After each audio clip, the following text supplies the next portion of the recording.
Can I read this to you? Do you mind if I I just wrote this, and I want to read it to you. And because I know a lot of people in Michigan that are planning to vote for Trump, and they don't necessarily like him that much, and they don't necessarily agree with him.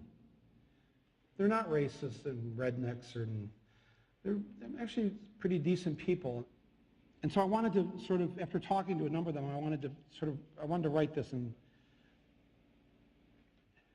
Donald Trump came to the Detroit Economic Club and stood there in front of the Ford Motor executives and said, if you close these factories as you're planning to do in Detroit and build them in Mexico, I'm going to put a 35% tariff on those cars when you send them back, and nobody's going to buy them. It was an amazing thing to see. No politician, Republican or Democrat, had ever said anything like that to these executives. And it was music to the ears of people in Michigan and Ohio and Pennsylvania and Wisconsin, the Brexit states. You live here in Ohio, you know what I'm talking about. Whether Trump means it or not is kind of irrelevant, because he's saying the things to people who are hurting. And it's why every beaten down, nameless, forgotten working stiff who used to be part of what was called the middle class loves Trump. He is the human Molotov cocktail that they've been waiting for. The human hand grenade that they can legally throw into the system that stole their lives from them. And on November 8th, Election Day, although they lost their jobs, although they've been foreclosed on by the bank, next came the divorce, and now the wife and kids are gone, the car's been repoed, they haven't had a real vacation in years, they're stuck with the shitty Obamacare bronze plan where you can't even get a fucking Percocet. They've essentially lost everything they had, except one thing.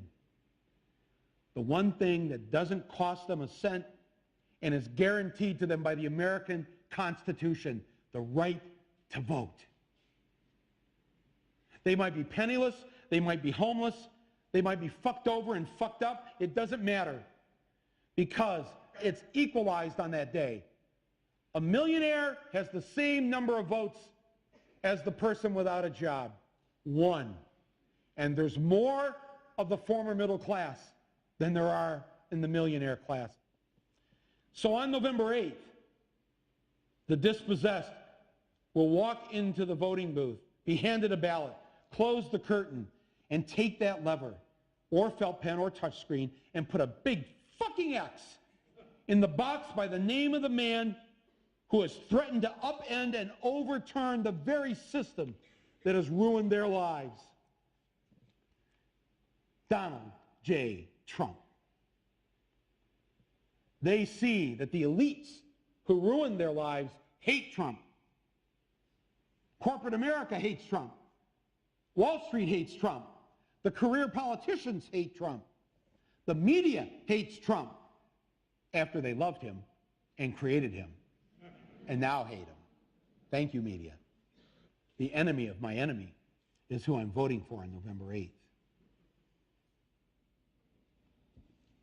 Yes, on November 8th, you, Joe Blow, Steve Blow, Bob Blow, Billy Bob Blow, all the blows, get to go and blow up the whole goddamn system, because it's your right.